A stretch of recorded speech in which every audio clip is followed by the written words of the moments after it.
What if your missing daughter's voice came through a broken radio? 12 years after she vanished. Not a memory, not a hallucination, a live broadcast from a place that shouldn't exist. This is the story of a mother who followed the static and uncovered a nightmare built out of sound. Before you hear what came through that broken radio, make sure to subscribe, because once you hear her voice, there's no turning back. The wind rattled the windows in Lena Kerr's home like an old man trying to be let in. Outside, the first storm of October was sweeping across the hills of Copper Ridge, dragging low clouds and the smell of pine needles into the air. Lena sat cross-legged on the floor of her cluttered basement workshop, surrounded by vintage radios, analog gear, and the soft hum of static. Most of the world had long moved on to digital signals, but Lena hadn't. She lived in the frequencies. There was comfort in the white noise, the silence that wasn't quite silent. She adjusted the dial of her restored Kenwood TS-520, sweeping slowly through the low bands. Static crackled, rising and falling like waves on a shoreline. She did this often, sometimes for the comfort of sound, sometimes for the desperate hope that never truly left her. It had been 12 years since Amelia vanished during that storm at Half Lantern Ridge. She was 13. Now she'd be 25, if she were alive at all. Lena wasn't sure anymore. But what was sure? That her daughter's laughter still echoed in this house when it rained. That dreams of her voice were so clear. Lena sometimes woke up thinking she'd simply been in the next room. A sharp tone cut through the static. A blip. She froze. Her hand trembled slightly as she adjusted the fine-tuned dial. Nothing. Just more white noise. She almost let it go. Almost, but then it came again. Channel 19, 2 to 4 to 5. Do you hear me? Lena jerked upright. It was faint, staticky, fragmented, but female, young, and strangely familiar. She scribbled the numbers into her notepad. 245. She checked the band range. Channel 19 wasn't typically used here. It was CB radio territory, not shortwave. But the signal bleed could happen under certain conditions, if someone wanted to be heard across bands. Lena held her breath, and the voice came through again, just barely. "Mom, can you still hear me?" Her heart stopped. She dropped the pen and stared at the radio as though it might rise and speak aloud. Then she did what she hadn't done in years. She hit the record switch. That night, Lena didn't sleep. She sat at her kitchen table with the battered portable tape deck playing back the recording in loops. She increased the volume, slowed it, sped it up, ran it through a cheap equalizer. Nothing helped. The message always ended with the same line. "Mom, can you still hear me?" It could have been anyone. Some prank, a recording from a movie, a fluke. But it wasn't. Lena knew her daughter's voice, even warped by static, even after 12 years, even now. She turned her eyes to the sideboard drawer and slowly pulled it open. Inside were the keepsakes, Amelia's birth certificate, the last school photo, and a yellowed police folder labeled Missing Person, Amelia Kerr. She thumbed through it, pausing at the composite sketch. The older version of Amelia the Bureau had created 2 years ago, what she might look like at 23. The same long lashes, that faint chin dimple. "I'm not crazy," Lena whispered to no one. "I heard her. That was her." She picked up her phone and stared at it. The number blinked back. Maya Kerr, her sister. The last person who'd ever believed Lena was too obsessed to let go. Lena tapped out a message. "Need your help." Now it's Amelia. "I heard her." It's starting again.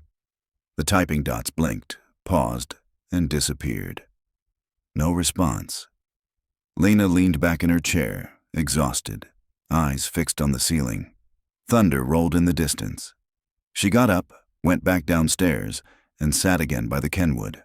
She tuned back to Channel 19, hoping against reason. And then, once more, Don't stop listening. Please. You're the only one who can still hear me. By morning, the storm had passed, but Lena's thoughts were still thunderclouds. She stood in the glow of the open fridge, sipping orange juice straight from the carton. Her phone remained on the counter, silent, until it vibrated at exactly 8:03 a.m. Maya Kerr. I'm driving up. Don't make me regret this. Lena's reply was instant. Bring your gear. I've got a tape. Maya arrived just after 10, driving the same beat-up gray Jeep she'd owned for years. A pair of black boots slammed to the pavement as she stepped out, all wiry energy and sharp eyes, her backpack already slung over one shoulder. Tell me this isn't another dead rabbit hole, she said before even reaching the porch. Just listen first, Lena said. No hello, no hug. They went downstairs into the basement, where the air always smelled like solder and old carpet. Lena pressed play on the deck without a word. Channel 19, 2 to 4 to 5. Do you hear me? Mom, can you still hear me? Maya's eyes didn't change. She stood still as a statue until the recording looped. Then, you got this from here? You're Kenwood? Lena nodded. Was the channel wide open? What frequency range? I wrote it down, 245, but it bled over to 19. It shouldn't have. Maya pulled out her laptop and a small tuner from her pack. Do you still have the original analog line? I want to do a noise floor analysis. I never touched it, Lena said. I knew you'd want the raw. Maya gave a rare approving nod. Let's see what ghosts we're chasing. It took 2 hours for Maya to run the sound through her equipment. She uploaded the signal, filtered the waveform, ran spectral analysis, and started matching against voice sample databases. She worked fast, her fingers flying over the keyboard, stopping only to sip Lena's burnt coffee. Finally, she leaned back. The voice is real. Not a sample, not spliced. It's original. Someone actually transmitted this, possibly live. Lena's throat tightened. And the voice print. It's an 89% match to that voicemail Amelia left you before the trip. The last message on your phone. Lena sat down slowly. Jesus, Maya whispered, staring at the screen. You hear it too, don't you? Lena said. It's her. I'm not saying that, Maya replied quickly. I'm saying this sounds like her. But this kind of clarity, over shortwave, it doesn't make sense. She said channel 19, 245. What does that mean? Maya ran her hand through her short black hair. Could be a code, could be a CB channel and a frequency in kilohertz. Channel 19's used mostly by truckers, standard band, but 245, that's weird. Could refer to a transmission point. Or a coordinate, Lena offered. Maya blinked. Maybe. Lena stood, went to the map pinned to the basement wall. The entire Copper Ridge region was outlined in marker, old pins still in place from years ago. She traced along the west edge. Channel 19 was the last used frequency in the Echo Vale disaster, wasn't it? Allegedly, Maya said. The Gov shut that place down in 1994. Something about sonic testing gone wrong. Everyone denies it now.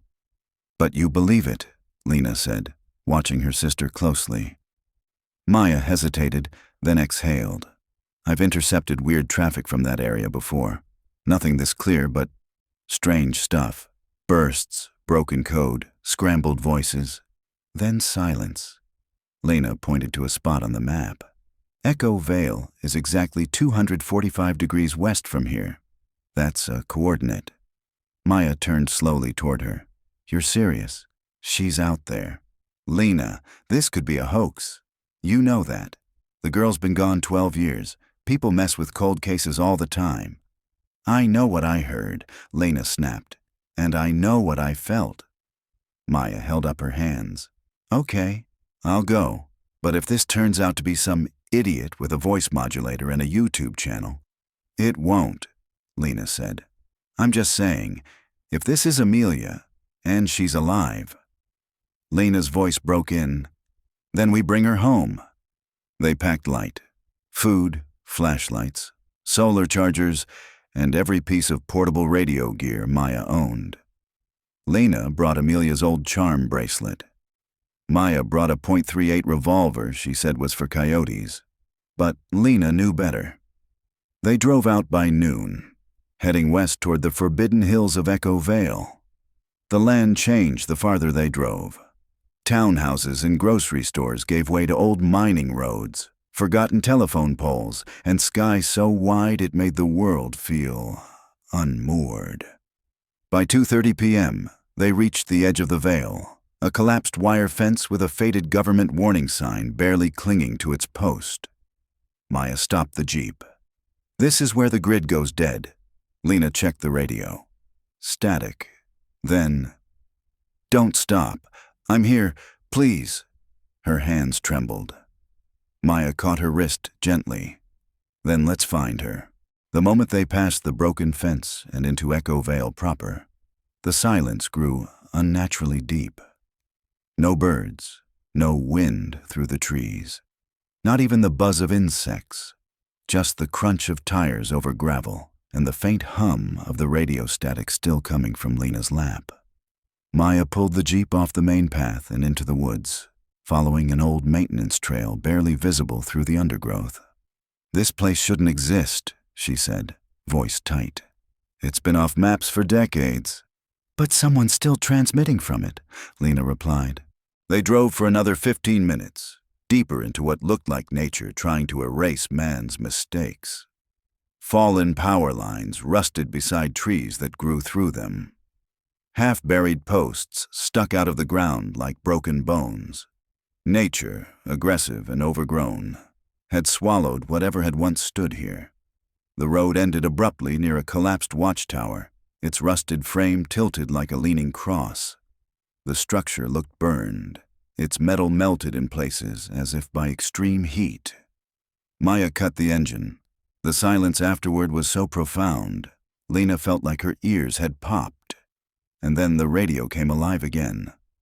"Follow the wire. Mom, you're close." They both froze. Lena grabbed the portable tuner. "It's stronger now." Maya stepped out of the jeep, her boots crunching the dead pine needles. She pointed toward a half-buried cable snaking into the woods. It looked like part of an old utility line, thick and frayed in places, but still intact. "That must be it," she said. "Let's move." They followed the cable for nearly a mile, deeper into the forest. As they walked, Lena noticed strange markers along the way, pieces of twine tied around branches, strips of colored tape faded by weather, even a child's plastic ring tied to a bush. Amelia had loved making markers on their hikes. "Breadcrumbs," she used to call them. "Do you see these?" Lena whispered. Maya nodded grimly. These weren't random. Someone's been maintaining a path. Eventually, the cable led to a rust-covered steel door embedded in the hillside, so camouflaged by vines and dirt that it would have been invisible without the wire pointing the way. The faded stencil above the door read, "Property of Echo Facility 09. No entry." Maya brushed away debris from a keypad beside the door. It was dead. No power. Lena stepped forward and placed her palm flat on the door. It was warm. She jerked her hand back. "There's power behind it. Something's running." "I brought tools," Maya said, already kneeling. "Let's see if the door remembers how to open." After 30 minutes of work and a few creative bypasses, the magnetic lock finally gave a metallic click. Maya stood, tense. "You sure about this?" Lena didn't answer. She pulled the door open slowly. Inside, a narrow stairwell descended into darkness. The smell hit them first, dust, mold, and something faintly metallic. They flicked on headlamps and stepped inside, their footsteps echoing faintly as the door clanged shut behind them. The stairwell led to a narrow concrete hallway lined with empty wall mounts where lights once were. Along the left wall, broken signs read things like Observation Room A and Sound Stage 2. B. Maya checked her scanner. "We're close. Whatever's broadcasting, it's beneath us. As they moved deeper, Lena noticed faint scrawls on the walls in what looked like crayon or marker. They told me the sky was dead. Don't speak when the tone drops, Mom, come get me. Lena ran her fingers over one message. Amelia was here. Maya glanced at her but said nothing. They turned a corner and found a heavy steel door slightly ajar. Beyond it, the hallway opened into a massive, circular chamber. Rows of shattered equipment surrounded a central soundproof glass booth. Inside the booth sat a chair. Straps hung loose from its armrests. In front of it, a table with a cassette recorder still blinking. Lena rushed toward it and pressed play. The test begins at frequency 245. Tone drop initiates false memory overlay. Do not leave subject unattended during cycles. Subject will call for maternal figure. This is normal. The tape stopped. Lena turned to Maya, who was pale. They manufactured emotional signals, Maya said softly. They used voices to trigger trauma responses. They literally trained the human brain to hear what it feared most. And they used children. Lena's voice shook. I don't know, Maya said. But this is where the signal's coming from. Suddenly, a new transmission burst through the tuner. I waited. I stayed quiet like you said. You promised you'd come. Mommy? Lena dropped to her knees. It's her. They turned their flashlights around the room. On the far side, a small red light blinked from an old surveillance station. Maya ran over and hit the power key. The terminal flickered to life. Barely. Lines of corrupted code scrolled past, then paused. A folder appeared on the screen. Subject 7AK, Lena stared at the letters. AK, Maya clicked. Inside were audio logs, video snippets, notes. They played the first file. Subject 7 continues to respond positively to maternal simulation overlays. Real-world identifiers suppressed. Vocal contact increases receptiveness. Next file. Request made. Subject wants to speak to Mom. Technician told to approve. Lena felt nausea rise. They had fed Amelia her own memories, but filtered, warped, rehearsed. She's alive, Lena whispered. They used her. They conditioned her. Maya shook her head slowly. Number not used. Not anymore. She pointed to a final log, labeled Signal Loop, Live Active Date. Yesterday. They hadn't just experimented with her. Someone was still doing it. Right now. They stood over the last log file for a long time, neither woman speaking. Maya broke the silence. The transmission that led us here. It didn't come from inside this bunker. Lena turned to her. But the live signal is routed, Maya said. Bounced off here, relayed. I think this was the loop. Her voice repeated. But the live feed we caught, it came from somewhere else. She pointed at a line of data in the terminal log. Origin, TXN4/Site B/L8, 45.117 north/L-on. -122.083. West, Lena grabbed the map out of her pack and spread it across the table. Coordinates, Maya confirmed, pulling out her phone. Let me convert it. A moment later, the pin dropped. Maya's screen displayed a wooded area, about 6 miles northeast, still within the perimeter of Echo Vale. There's no road, she said. Just trees, an old ridge, and what looks like ruins. Lena stared at the red dot. She's there. Back at the Jeep, Lena cranked the heater while Maya plotted the hike. The sun was already sliding behind the trees, casting long gold shadows across the ridge. 4 miles to the closest drop-off, Maya said. We'll have to hike the last 2, steep climb. We'll go now. Maya glanced at her. It'll be dark. She's alone, Lena said. Or worse, she thinks she is. They packed up again. Lena checked the battery in the signal tuner. It still hummed with a steady pulse. Whatever was transmitting, it hadn't stopped. They reached the drop-off point just before dusk. The jeep couldn't go further. Too many fallen trees. The trail too narrow. Lena grabbed a flashlight, but Maya stopped her. "Use red light," she said. Harder to spot. They activated red lens headlamps and began the uphill trek through dense underbrush, pine needles crunching softly underfoot. The woods felt older here. Forgotten. A kind of dead hush hung in the air. At the halfway point, Lena stopped suddenly. Something glittered on a low branch. She leaned in and gasped. Tied carefully with twine was a silver bracelet. Not new, faded, worn, but unmistakable. 3 tiny charms hung from it. A book, a cat, a moon. Lena's eyes filled with tears. She used to call it her story bracelet, said every charm told part of a dream. She reached for it, and a note fluttered to the ground.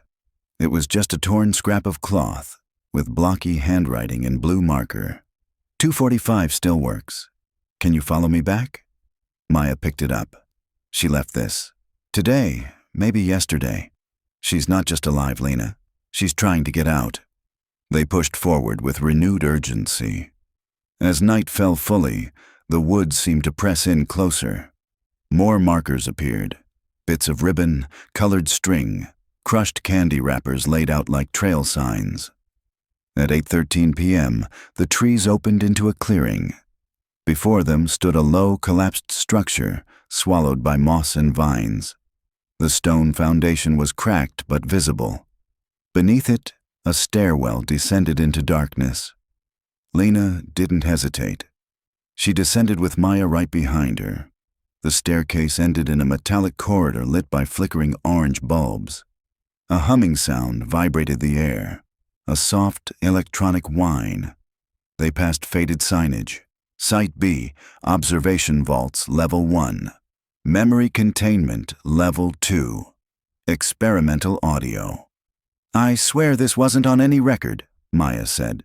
"Not even the echo reports mentioned a Site B." Lena pressed on, her breath catching with each turn. Finally, they reached a reinforced door. No keypad, just a handle. She pushed it open and froze. The room beyond was a bedroom. Small, sterile, yet unmistakably lived in. A twin bed. Shelves lined with books, worn and yellowed. A poster of the moon taped crookedly to the wall. In one corner sat a desk with an active radio set, its dial locked on 245.000 kilohertz. And on the bed, a notebook. Lena rushed to it, flipping pages. It was a journal, written in an uneven hand, every page filled edge to edge. "They said my mom was dead, but I don't believe them. She said the moon would always be the same size, no matter how far away we were, so if I can see the moon, maybe she can too. Sometimes I talk into the radio just to feel like someone might hear me. They stopped answering last winter, but I keep trying. One day she'll answer. One day she'll come for me." Lena's hand trembled. She turned to the last page. "If you're reading this, then I was right. You're real. Please don't stop. I'm close now. I can hear you too." Maya touched her shoulder. "Lena."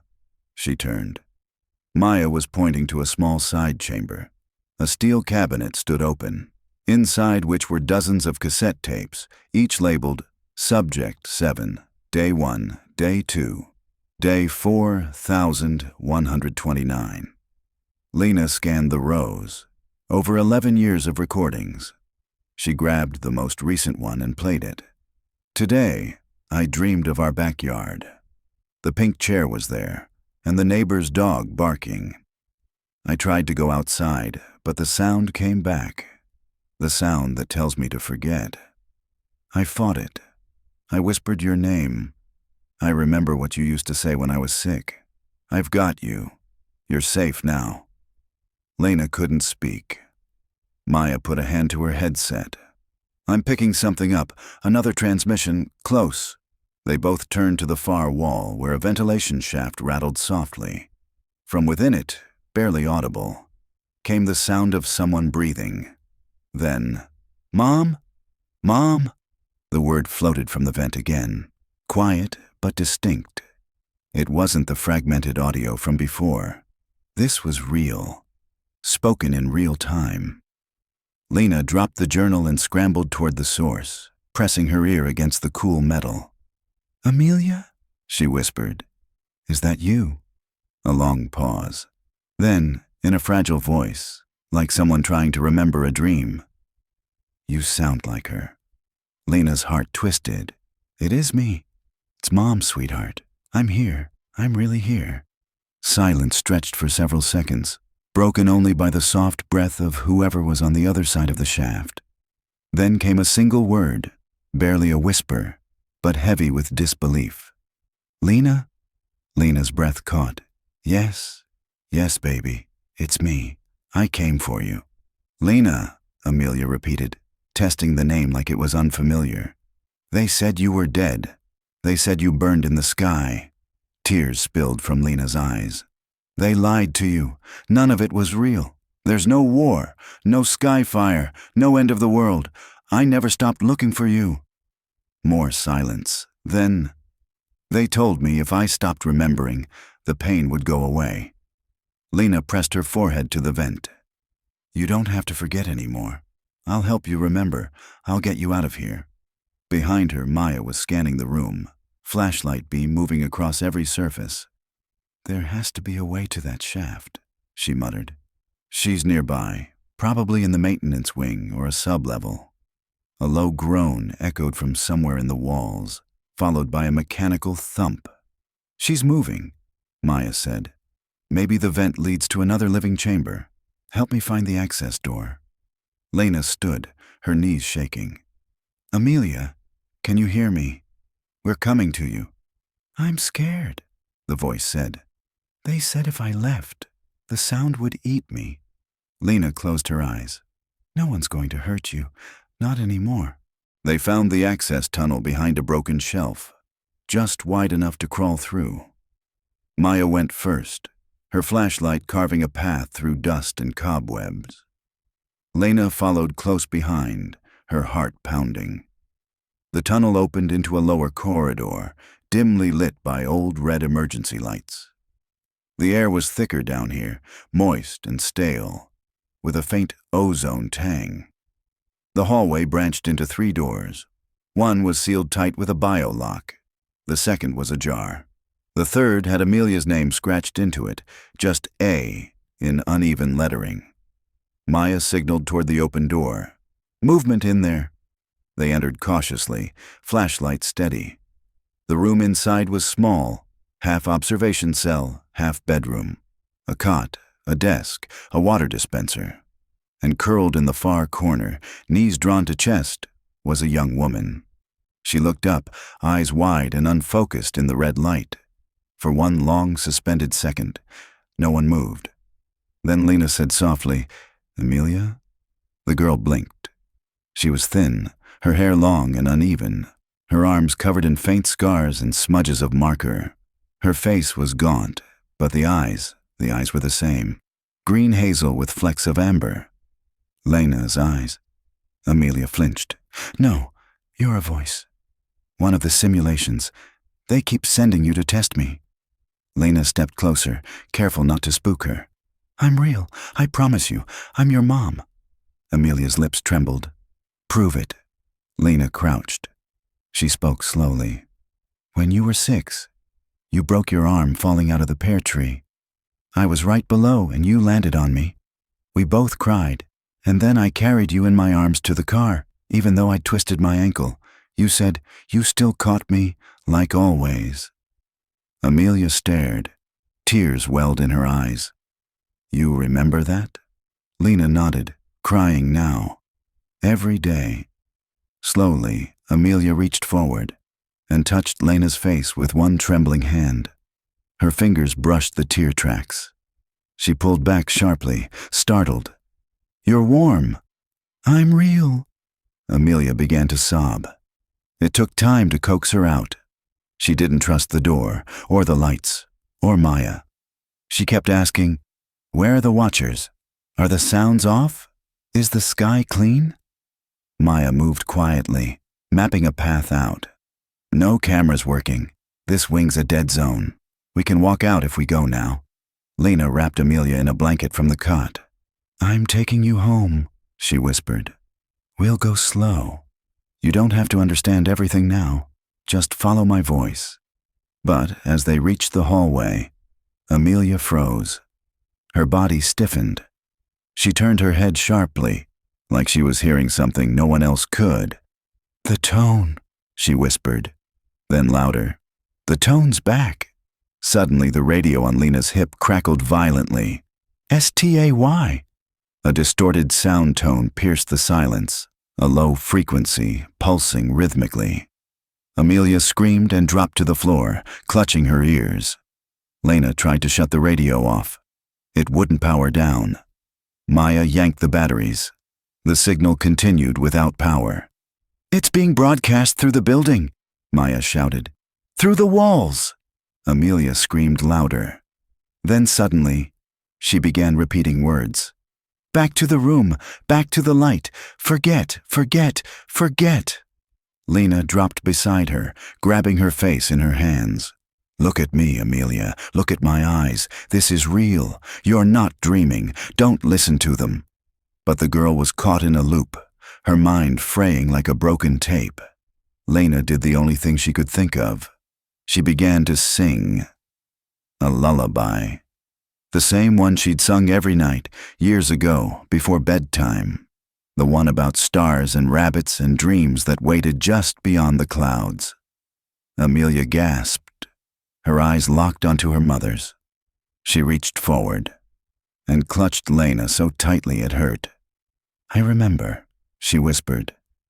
The sound tone stopped. The hallway was silent again. They didn't wait. Maya led them back through the tunnel, up the stairs, into the night. Amelia moved like someone walking for the first time. Lena kept her hand gripped tightly.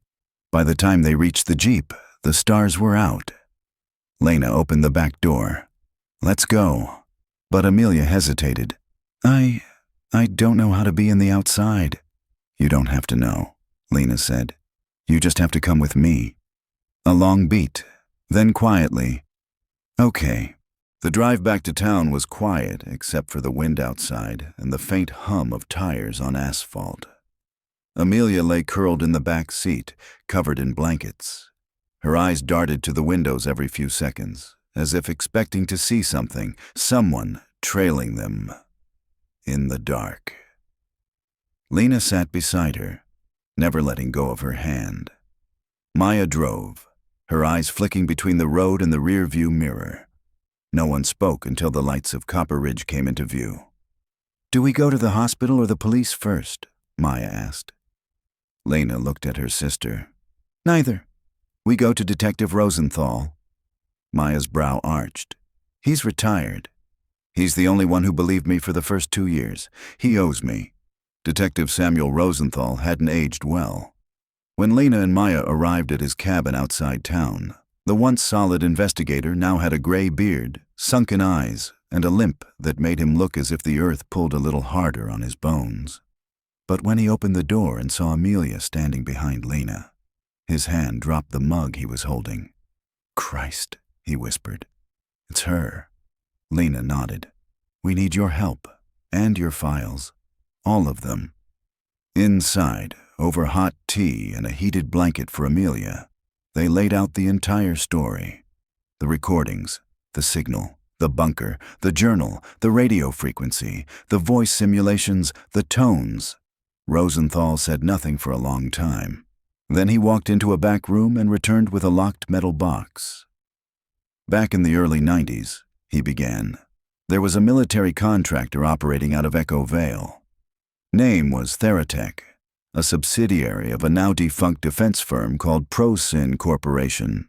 They were rumored to be running cognitive modulation trials, basically programming emotional responses with sound. He unlocked the box and pulled out several old photographs and a file marked Project Hollow.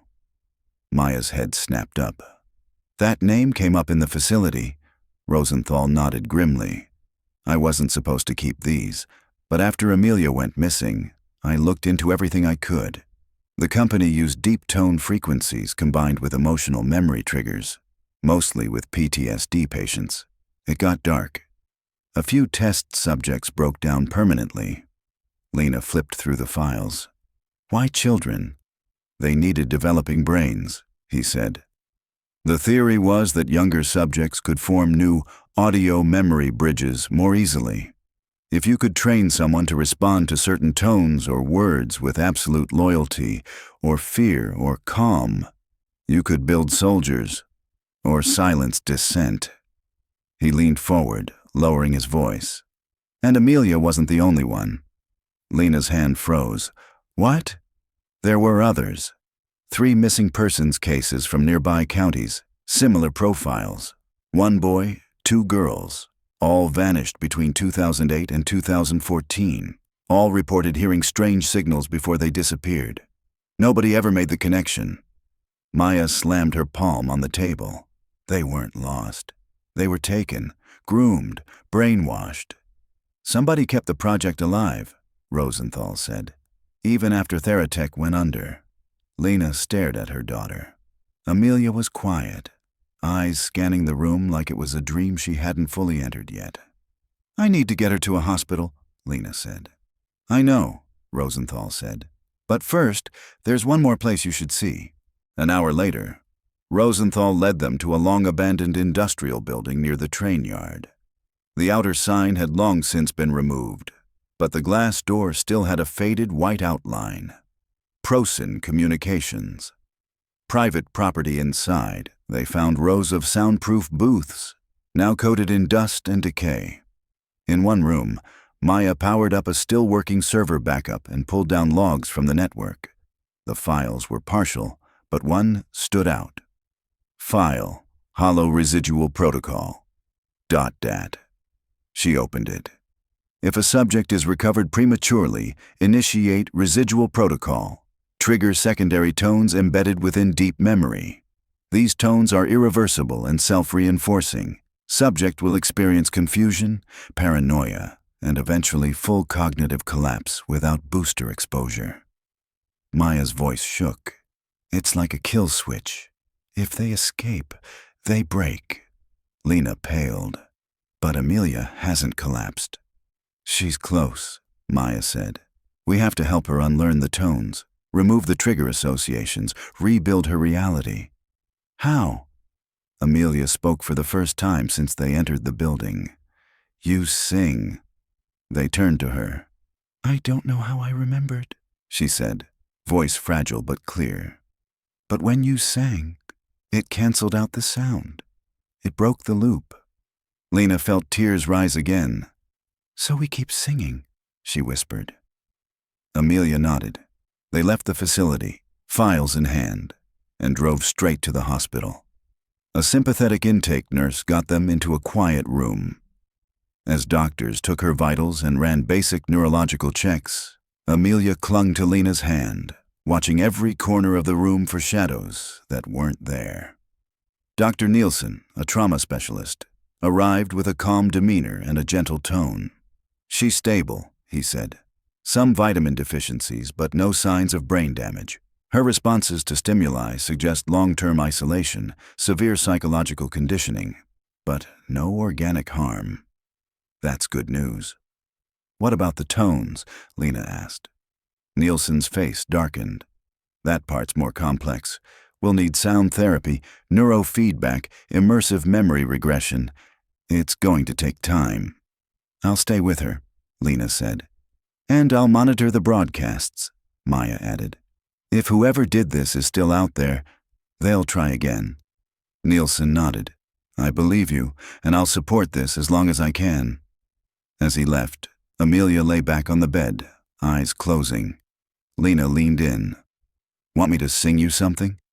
Amelia didn't answer, so Lena began to hum, softly, the same tune. Amelia's breathing slowed. Her hand curled around her mother's, and for the first time since she was 8 years old, she slept. 3 days after Amelia's rescue, Lena still hadn't left the hospital. She slept in the reclining chair beside her daughter's bed, ate cafeteria food, and kept her phone permanently charged in case Maya called with updates. Amelia hadn't spoken much since that first night, but she'd started drawing. Strange, swirling shapes, spirals, waveforms, and crude figures connected by what looked like wires or sound waves. Lena recognized one pattern immediately: the Kenwood tuner's dial layout. Whatever had been done to Amelia, it wasn't just psychological. It was embedded in the way she saw the world, through signals, channels, and control. On the morning of the fourth day, Lena awoke to Maya standing beside her, holding a laptop and a look of dark excitement. "I found him," she said. Lena rubbed her eyes. "Who?" Maya sat on the edge of the windowsill, lowered her voice. "The person who designed the original tone algorithm for Project Hollow. His name's Boone McAllister. He was a military sound tech turned contractor. Disappeared around 2015. But guess what? He's alive, using an alias, Elias Ford. Lives up in a cabin near Miners Peak, completely off-grid. People think he's some eccentric ham radio guy." Lena sat up straighter. "He helped create what they did to Amelia. He wrote the code that taught the brain to associate certain frequencies with specific emotional responses.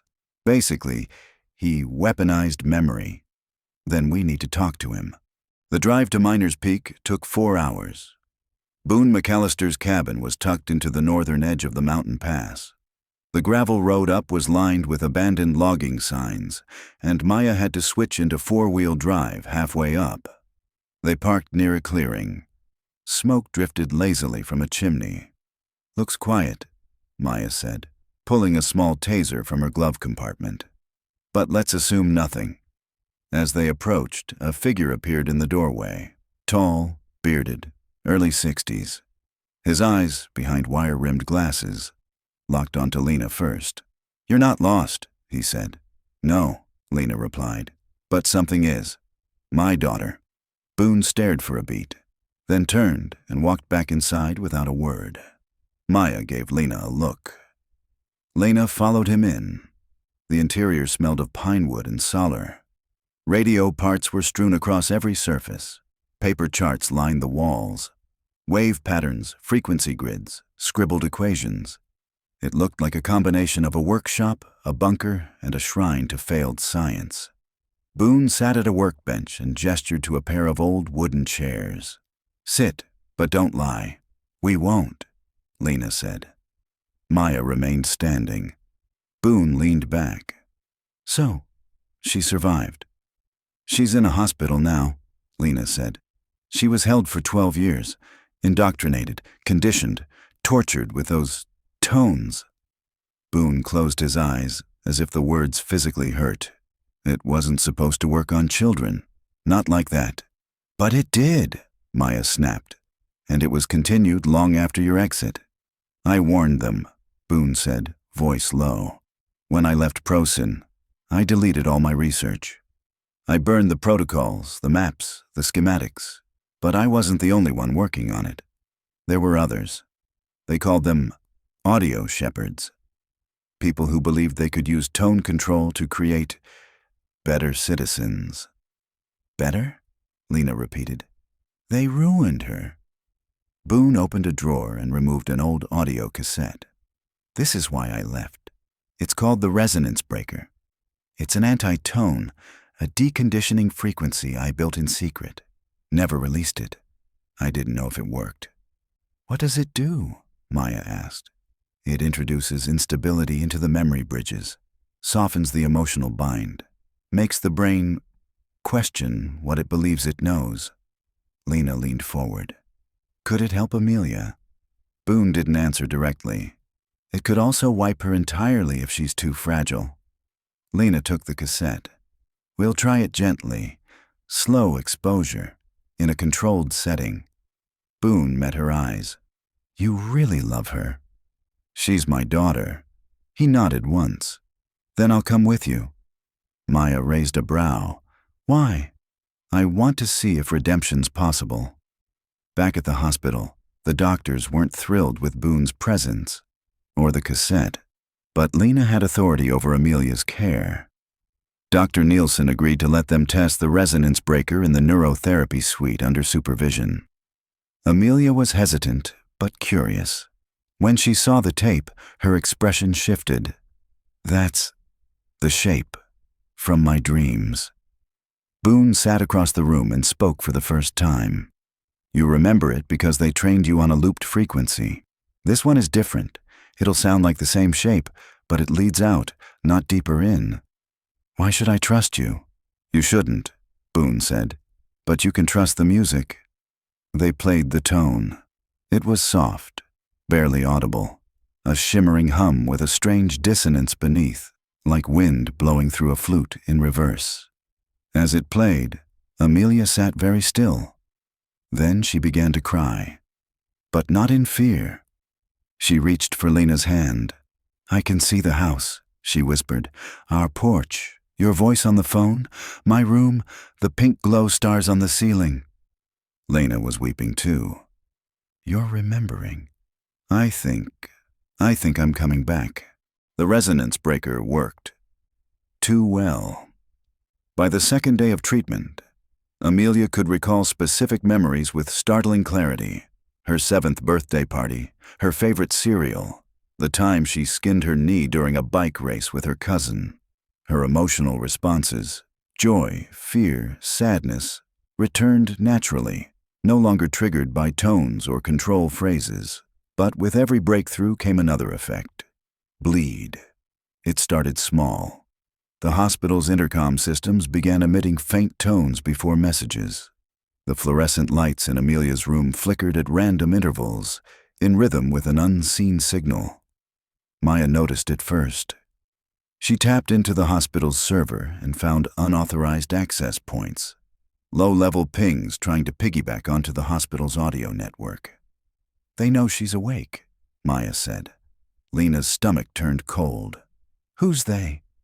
Boone stood in the doorway of the hospital suite, pale and tight-lipped. "The ones who stayed in the project after I left. They didn't want to release control. The signal you're seeing is part of the fail-safe protocol.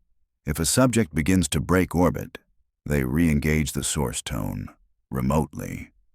Lena looked at Amelia, who was seated on the floor drawing again. Her hands were steady, her face calmer, but her eyes flicked to every flicker of light or beep from the machines. "We have to stop it," Lena said.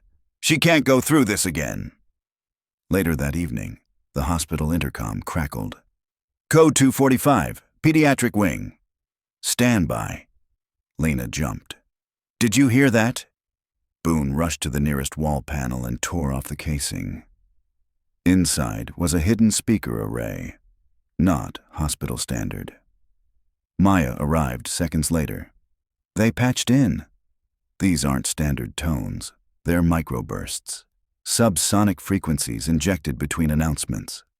Boone swore under his breath. "They're accelerating, trying to reprogram her over the air." Amelia clutched her ears and dropped to the floor. "Back to the room. Forget the window. The sky is dangerous." Lena knelt beside her. "Number, you're safe. You're not going back." Amelia trembled. "I see the watchers again. They're not real." "They were never people," Amelia whispered. "They were sounds in skin."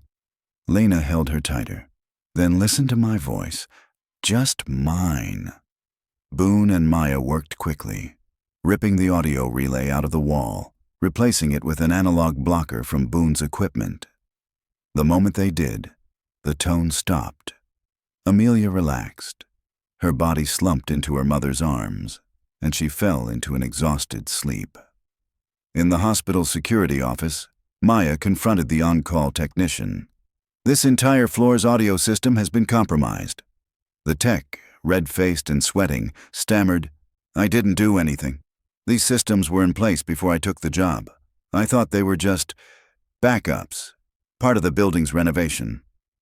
Boone picked up the wiring schematics. "This hospital got a retrofit 4 years ago. Same year Theratech restructured into a think tank under a different name, Valence Behavioral Institute. They embedded this infrastructure on purpose," Maya said. They're not done. Lena stormed in. Then we end it. Maya's jaw clenched. We can't do it from here. We need the original broadcast node, the central repeater. Where? Lena asked. Boone hesitated. There's only one place it could be strong enough to override city infrastructure. He pulled out a crumpled map of Echo Vale and pointed to the center. Site 0. Deepest part of the valley. Underground command station. It was sealed after the collapse, but... He paused. I know a way in. Lena looked at Amelia, now resting peacefully, the red light of a biomonitor pulsing in sync with her breath. She turned to Boone and Maya. Then let's shut it down. The next morning, Amelia woke stronger. She dressed herself, ate breakfast, even smiled at a nurse who brought her juice. When Lena asked if she remembered what happened during the tone bleed, Amelia nodded. They were trying to put me back in the sleep, she said. But I stayed with you. You always will, Lena said. Boone approached her gently. We're going to stop them now. You've already done the hardest part. Will they try to take me again? No, Lena said firmly. We're not letting them near you ever again. Amelia looked up at her mother, then at Maya and Boone. Then take me with you. They all blinked. No, sweetie, Lena said. It's dangerous. I know where the center is, Amelia said. I was there once, a long time ago. Boone froze. You've been to Site 0? I saw the tunnel, the black gate, and the man with no face. Boone sat down heavily. The sensory deprivation wing. That's where they held the first test subjects. She remembers, Maya said. She could lead us in. Lena didn't want to say yes, but the look in Amelia's eyes wasn't the blank confusion from days ago. It was purpose. They left at nightfall. Maya packed a field kit. EM blockers, spectrum jammers, shortwave gear, and a portable server node. Boone brought the last remaining anti-tone cassettes, stored in reinforced tape decks. Lena brought a photo of Amelia as a child, and a promise in her heart. Amelia brought nothing, but as they drove toward Echo Vale again, she quietly whispered, I know the way through the dark. The entrance to Site 0 was hidden beneath what remained of an old ranger outpost, long since claimed by moss and rot. Beneath a rusted trap door, cleverly disguised under a bed of pine needles, lay a steep staircase that vanished into darkness. They reached it just before dawn. Amelia was the first to speak. This is the place. Lena gripped her hand. You sure? Amelia nodded. There's a metal room at the bottom. A voice used to come from it. He told me how the sky ended. Boone adjusted the heavy tape recorder on his shoulder. That would be the command node. Every test subject's tones were managed from there. Audio loops, emotional overlays, sensory timers. Maya flicked her flashlight on and started descending. Let's end it then. The air inside Site 0 was thicker than any place they'd been. Not just humid, charged, like static lived in the walls. The stairs spiraled down through reinforced concrete until they reached a narrow platform leading to a sealed vault door. Maya plugged in her field tablet. This whole place is powered by an isolated loop, probably geothermal. No connection to any surface grid. That's why the tones never stopped. She pulled up an access protocol and ran a bypass. After a tense 40 seconds, the door hissed and slid open. Inside was a dome-shaped room filled with terminals, blinking lights, and acoustic panels, most of which were cracked or torn. A massive speaker system hung from the ceiling like a shrine. In the center was a single steel chair, bolted to the floor. I sat there, Amelia whispered. Lena didn't answer. Her legs felt like they might give out. Boone slowly walked toward the terminals. These panels are still active. Someone's still sending signal. Maya nodded toward the far side. I've got a second signal path, not automated, manual override. Someone's been here recently, Boone said. That's when they heard it.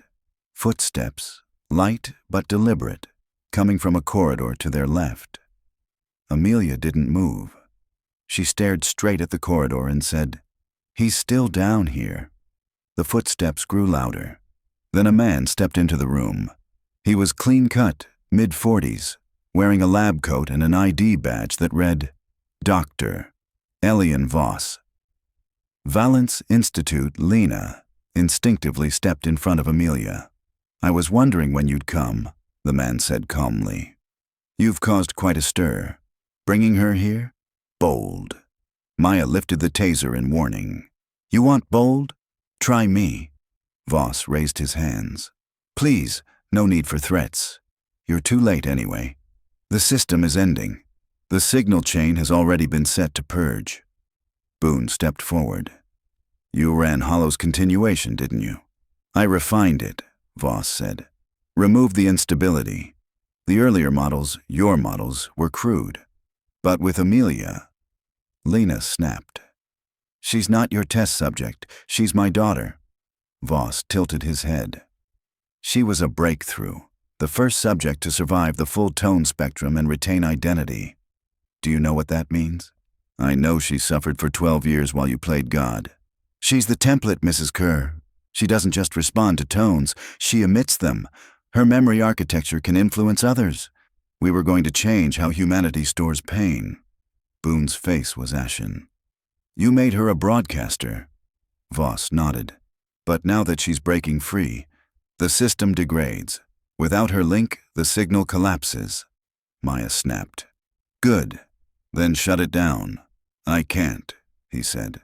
"Only she can. She's still tied to the core memory loop. If she cuts the last node, the frequency ends." Lena turned to Amelia. "Can you do it?" Amelia looked at the room. Slowly, she walked toward the chair. "No," Lena grabbed her. "You don't have to sit in that again." Amelia looked into her mother's eyes.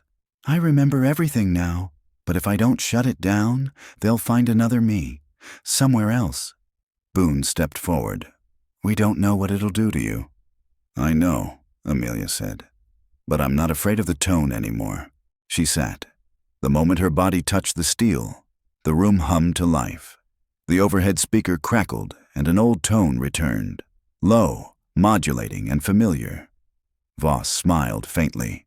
"There it is. Last loop." Lena rushed toward him, slamming him against the wall. "If she doesn't survive this, I swear..." But Voss was already fading, his voice a whisper. "You'll thank me. When you forget, the pain." Then he collapsed, dead.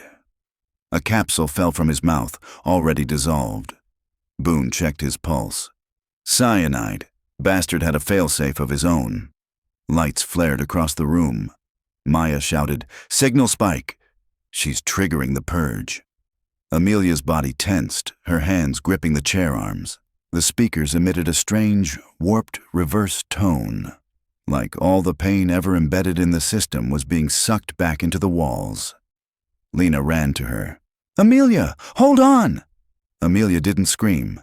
She sat very still, her lips moving. "Back to the start. Back to the song. Back to the sky that didn't fall." The room began to shake. Panels burst from the walls. Screens went black. Maya grabbed Boone. "The system's imploding. We need to move." Lena refused to leave Amelia. "I'm not leaving her." Amelia turned her head slowly. Her eyes met Lena's. "I'm okay." She stood. The speakers exploded, and everything went quiet. Outside, the morning air was still. The birds had returned to Echo Vale. The signal was gone. Amelia walked unaided to the jeep. Lena never let go of her hand. Boone burned the final tape.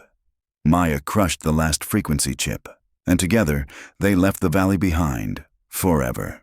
3 weeks later, Amelia Kerr sat on the back porch of her childhood home, wrapped in a knitted shawl, sipping from a mug of chamomile tea. The sun had just crested over the trees, casting a pale orange light on the grass.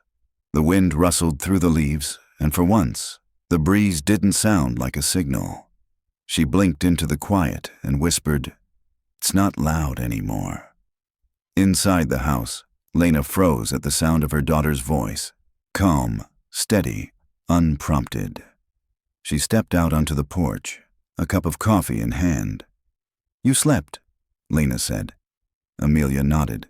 "It wasn't the kind of sleep they taught me. No dreams in code, just blackness, and then light." Lena sat beside her, close but not crowding. She'd learned in the past 21 days that Amelia's mind operated like a tuning dial. Too much signal, too many emotions, too fast, and she'd short-circuit. So Lena had learned to speak slower, softer, to let silence live between the words. "Do you want to try something today?" Lena asked. "A walk? The bookstore?" Amelia hesitated. "I think maybe I could go to the backyard, alone." Lena smiled. "That's more than enough." Progress came in fragments. At first, Amelia barely left her room, afraid that opening doors might unleash loops again. But over time, she rediscovered pieces of herself, through smells, fresh laundry, sensations, grass on bare feet, and sounds that once scared her but now brought peace. Birds, rain, the hum of the fridge. She still didn't like music. Too structured, too patterned. But she liked when Lena sang. "You don't sing in lines," she once said. "You sing in curves. That's safer." Lena often cried in the shower, quietly so Amelia wouldn't hear. But she also laughed more than she had in years, especially when Amelia made awkward observations like, "Why do people keep checking in? Isn't it strange that humans ask how you're doing but don't actually want the long answer? Or, is tea just emotional water?" Maya visited twice a week, bringing her laptop and analog equipment. She helped Amelia learn to filter digital noise, not just avoid it. Together they built a kind of sonic firewall, a protective background hum that kept Amelia from being overstimulated by modern life. Boone wrote them once, from a coastal town in Oregon. A short letter. "You were the breakthrough. Not the system, not the tones. You. I was wrong to design it. I'll never stop being sorry. But you taught me what real resilience sounds like. I'm learning to forget the signal too." B. Amelia burned the letter in the fireplace. "I don't want to be anyone's miracle," she said. "I just want to be Amelia." Lena kissed her forehead and said, "That's all I ever wanted too." The town whispered, "Of course it did." Copper Ridge was too small not to. The girl who went missing 12 years ago just walked into the general store one Tuesday and asked for cereal. The same kind she'd eaten before she vanished. She didn't answer questions, but she smiled. Sometimes. That was enough. One Sunday afternoon, Lena took Amelia to the old butterfly garden, now rebuilt as a community park. Amelia stood frozen at the entrance, staring at the new mural. A child reaching toward the sky, painted in brilliant blue and yellow. "I used to play here," she said. "I remember this place." She took a step forward, then another. Lena watched her daughter walk into the garden where she had last seen her as a little girl, before the signal. And this time, Amelia turned back and smiled. That evening, as they made dinner, Lena asked a quiet question. "Do you remember the song I used to sing, the one with the rabbit and the moon?" Amelia nodded. "You sang it when I was sick, when I had fevers, or nightmares. I think you sang it when you realized I was gone." Lena bit her lip. "I did. Every night." Amelia looked at her. "Sing it again?" Lena did. And halfway through, Amelia joined in. Their voices were soft and imperfect, but real. Somewhere in a sealed government archive, a man in a pressed gray suit stared at a blinking light on a dormant console. The signal had ended. The tones had gone quiet. But beneath the silence, a new pattern was forming. Not control, not fear. Choice. Then somewhere, in some distant place, a child's voice whispered into an empty channel. "I know who I am now, and you can't change that anymore." End signal. If this story pulled you in, there's more where that came from. Subscribe for more haunting tales, psychological thrillers, and mysteries that echo long after the final line. And don't forget to press the bell icon, because some stories don't wait to be found. They find you.